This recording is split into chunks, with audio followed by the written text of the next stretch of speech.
Você vai conhecer agora as 5 facções criminosas mais poderosas do Brasil. O PCC, Primeiro Comando da Capital. O CV, Comando Vermelho. A FDN, Família do Norte. A UKD, Al-Qaeda. E a GDE, Guardiões do Estado.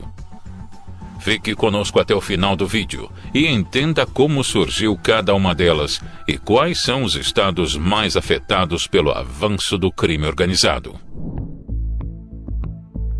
Conhecida como a organização criminosa mais poderosa do Brasil, o grupo nasceu dentro do anexo da Casa de Custódia de Taubaté, no estado de São Paulo. Mas o que pouca gente sabe é que a sigla foi fundada após uma partida de futebol em 1993. Os 8 detentos fundadores do PCC, por serem os únicos no presídio transferidos da cidade de São Paulo, eram chamados de os da Capital. Eles criaram um time para disputar o campeonato interno de futebol e deram o nome de Comando Capital. A história é contada por Fátima de Souza, autora do livro PCC, A Facção, escrito depois de anos entrevistando os fundadores do grupo criminoso. Ela conta que integrantes do time criaram um estatuto e passaram a se organizar como uma espécie de sindicato do crime.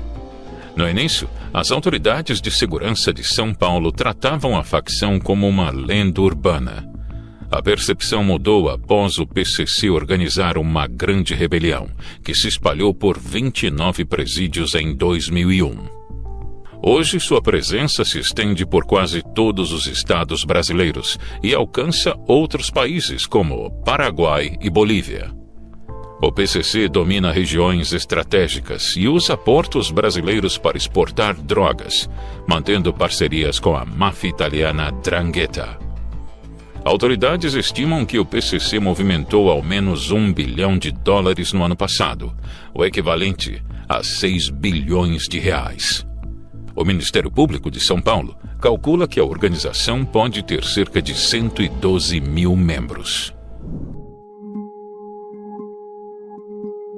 A maior facção do Rio e principal rival do PCC também surgiu em um presídio.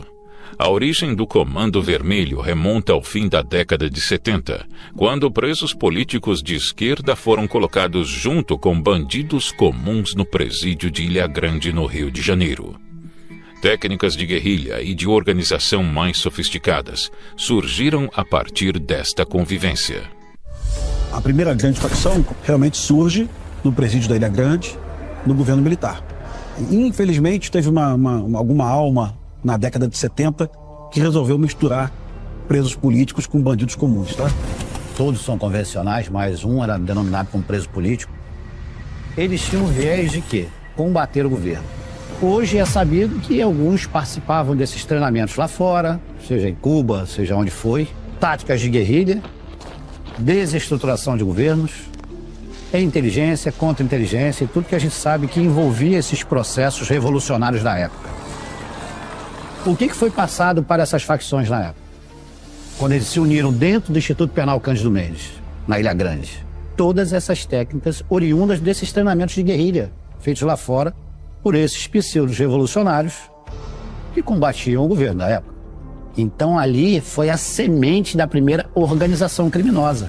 Essa união deu início realmente à Falange Vermelha, à Falange Jacaré, que eram presos que já eram vinculados ao Jacarezinho, e os demais eram os da Falange Vermelha, que eram presos que depois, posteriormente, mudaram seu nome para essa facção chamada com nome vermelho. Atualmente, a presença do grupo é confirmada em ao menos 19 estados, e a estimativa é que o grupo tinha cerca de 30 mil membros em 2020, dado mais recente disponível. Sua presença também extrapola fronteiras, atuando em rotas internacionais de drogas e em atividades ilegais como mineração e pesca na Amazônia. Não há estimativas oficiais sobre o faturamento anual do Comando Vermelho, porém o grupo controla 51,9% dos territórios do Rio de Janeiro. O movimento sofreu algumas dissidências ao longo do caminho, originando outras facções famosas que controlam as comunidades cariocas. No próprio presídio da Ilha Grande, tinham bandidos de uma comunidade específica, de uma favela específica, Jacaré, que não queriam se aliar a essa facção e montaram uma segunda facção, que depois, muito depois, se torna o terceiro comando. O terceiro comando, ele vai sofrendo variações, porque ele tem várias comunidades no Rio de Janeiro que são isoladas. E cada bandido de uma facção dessa vai provocando dissidências. Aí surge, no momento, o terceiro comando puro, uma dissidência, que vai ficando mais forte. Depois surge o ADA, já na década de 90, também final da década de 90, com uma proposta bem parecida com o nome, Amigo dos Amigos. Era uma proposta realmente de ser uma facção menos sanguinária, que enfrentava menos a polícia. Parece engraçado eu falar isso pra você, mas tinha algumas histórias no BOPE na minha geração.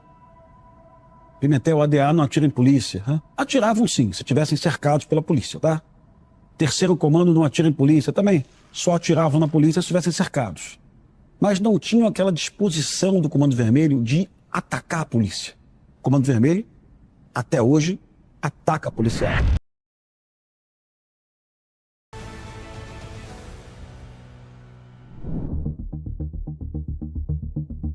A Família do Norte é apontada pela Polícia Federal como a terceira maior facção do país. Essa denominação foi criada por um grupo de traficantes locais com o objetivo de conter a expansão do PCC na região norte do país. A rivalidade com o PCC aumentou quando a quadrilha paulista começou a batizar os criminosos na região do Amazonas. Embora a nomenclatura batismo faça referência a uma espécie de ritual, a prática nada mais é do que o processo de conversão dos novos integrantes às regras do PCC. Em resposta, a Família do Norte ordenou a execução de todos os traficantes ligados ao PCC no estado. Foi o maior revés desde o Carandiru, quando uma ação da Polícia de São Paulo deixou 111 mortos. Embora seja aliada do Comando Vermelho, a FDN nunca aceitou ser subordinada a nenhuma outra organização e sempre manteve sua autonomia. O grupo criminoso rapidamente consolidou seu poder, controlando a estratégica Rota Solimões, usada para escoar a cocaína vinda da Bolívia e do Peru pelos rios amazônicos. A FDN também tem forte influência na tríplice fronteira entre Brasil, Peru e Colômbia, onde agencia produtores e as chamadas mulas para transportar a droga para o Brasil. A facção surgiu em 2004 nos presídios da Paraíba e foi inspirada no grupo terrorista fundado por Osama Bin Laden. O nome abrasileirado é uma derivação de Al-Qaeda, grupo terrorista responsável pelos atentados de 11 de setembro. A facção foi inspirada no grupo terrorista fundado por Osama Bin Laden. O nome acabou adaptado, passou a ser Al-Qaeda. Com cerca de 6 mil membros, o grupo tem hegemonia na Paraíba e vem expandindo sua atuação para Pernambuco. A Al-Qaeda é conhecida por sua autopromoção em redes sociais e um código de conduta imposto em bairros sob seu controle. Apesar do histórico de forte aliança com o PCC, acabaram com a relação em 2010, pouco tempo depois de a facção paulista ter se unido a um grupo rival. Depois do rompimento, o grupo fez alianças com organizações que rivalizam com o PCC, como o Comando Vermelho e a Família do Norte, já citadas anteriormente neste vídeo. Recentemente, a Al-Qaeda sofreu uma cisão, originando a Al-Qaeda RB. O foco passou a ser nos negócios geridos pelo crime. Essa dissidência adotou um código de conduta nos bairros, tentando diminuir os assassinatos e roubos próximos de pontos de venda de drogas para evitar a presença da polícia. A facção Guardiões do Estado surgiu em 2016 com o aval do PCC. A ideia era criar um braço armado do grupo paulista para enfrentar o Comando Vermelho no Nordeste. Porém, a GDE passou a atuar de forma independente, enfrentando também o PCC na região. A alta cúpula do grupo é formada por 6 fundadores. Cada um deles ostenta um anel templário com suas iniciais. As joias, avaliadas em R$7.000 cada, foram feitas sob encomenda e inspirada nos cartéis mexicanos. A GDI protagonizou uma onda de ataques que aterrorizou mais de 50 cidades cearenses em setembro de 2019, com atentados a ônibus, viadutos e prédios públicos. Além disso, a facção prometeu pagar R$1 milhão para quem matasse o governador do Ceará, cargo exercido na época por Camilo Santana. Os 6 líderes foram transferidos para presídios federais e tiveram alguns bens confiscados, o que enfraqueceu a organização. Ainda assim, a facção segue como uma das mais poderosas do país.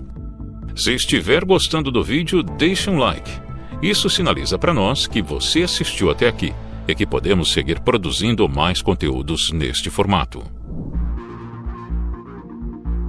A Secretaria Nacional de Políticas Penais, órgão do governo federal vinculado ao Ministério da Justiça e Segurança Pública, mapeou as organizações criminosas no Brasil e reconheceu a atuação de 88 delas no país.